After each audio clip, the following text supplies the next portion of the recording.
Hello and welcome. I'm Dr. Troy Munson on Revealing Wholeness. Today we're going to talk about fiber and probiotics and prebiotics. A lot of people are maybe starting to hear this word prebiotic and wondering, well, what is this all about and what is a probiotic? What does all that mean? And so we're going to kind of shed some light on this. Bill, you've noticed some things. You've taken some products. What's the confusion out there? What do you think? Well, I think the confusion is that people don't realize that your system has pro in it, and that antibiotics kill the probiotics, of course, which represents a kind of an imbalance in your digestive tract, causing bloating and gas, from what I understand. The prebiotics is actually the food supplement for the probiotics so that they'll grow and multiply. I couldn't have said it better. And so, yes, a probiotic, so many people take acidophilus or all these bacterial products, these probiotics, and while there is, a lot to it, I think a lot of people overdo it because you can really actually have overgrowth of good bacteria in the gut that, can hamper things too. And so taking a probiotic every day isn't necessarily recommended. And when we take a probiotic, I tell people, I said, if I have to, I will give you a product. But what I would rather do is give you food choices that would increase the bacteria in your gut naturally without an overgrowth. So to give an example, let's say I go take a really great probiotic like something that I sell in the office that I really trust. It's got 6 strains of lactobacilli, which is lactic acid producers. And those lactic acid producers keep the gut acidic so that I can detoxify and pull acids off of the body as it goes through its metabolic processes. But that acid environment, or that slightly acidic environment, keeps the probiotics healthy and thriving without dying. A lot of probiotics tend to be very, not the hardiest little critters on the planet. And if your gut's a little alkaline, then we definitely start killing off those bacteria. Gram-negative bacteria, which do produce toxins as a byproduct that can be very harmful to the body, can now take root. And we can find gut problems, all kinds of illness, sickness because of that, because they continually fill us up with toxins. Not that the bacteria are trying to kill us, they're just simply doing their job of their life cycle, but they're producing toxins for us rather than the good bacteria that we should be eating that overtakes them, keeps them out of the gut, and keeps the environment one to help them not grow. And so what helps them not grow, or rather keeps the good bacteria growing, is the prebiotic. So the inulins, the fibers, the insoluble fibers, the soluble fibers, all those wonderful products that are on the market, and the vegetables we eat that have fiber too. So the more vegetables we eat, the more fiber we get, and the more our bacteria can live on that fiber and now thrive and colonize and continue to keep it healthy.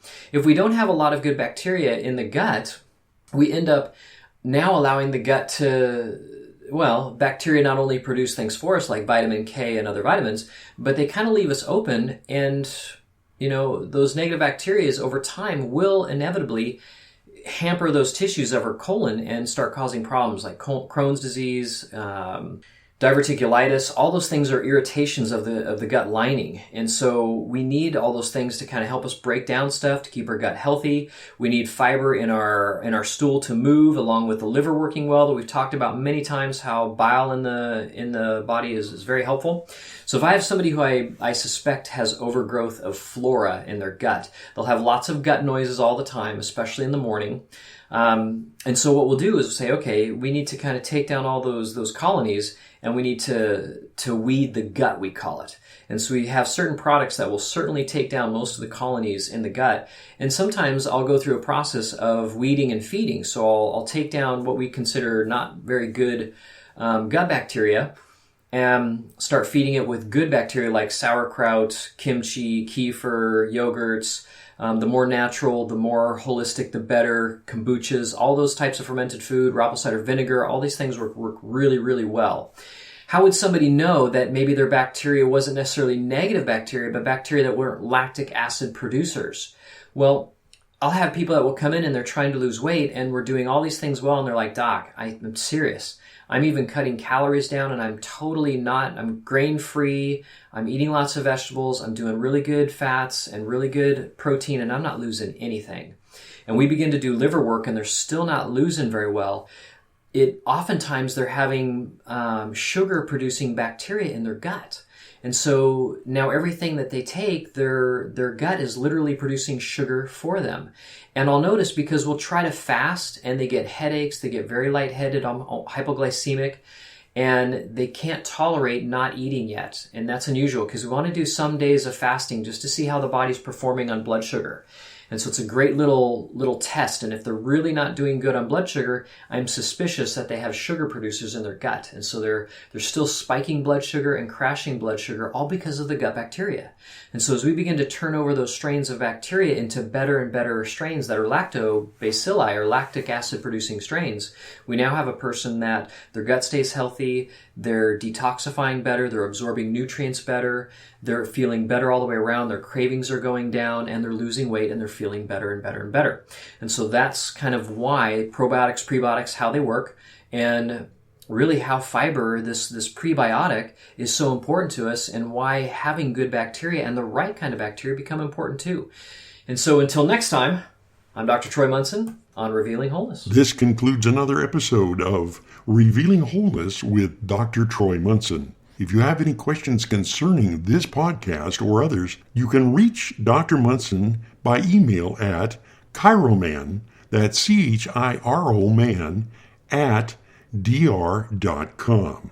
Or you can call him at his office during office operation hours at 360-893-8586. This show is sponsored by Infinity Whole Health on the Disruptors Podcast Network.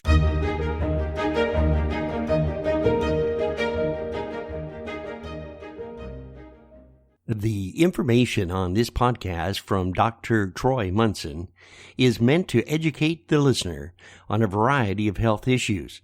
It is not meant to diagnose or treat any conditions.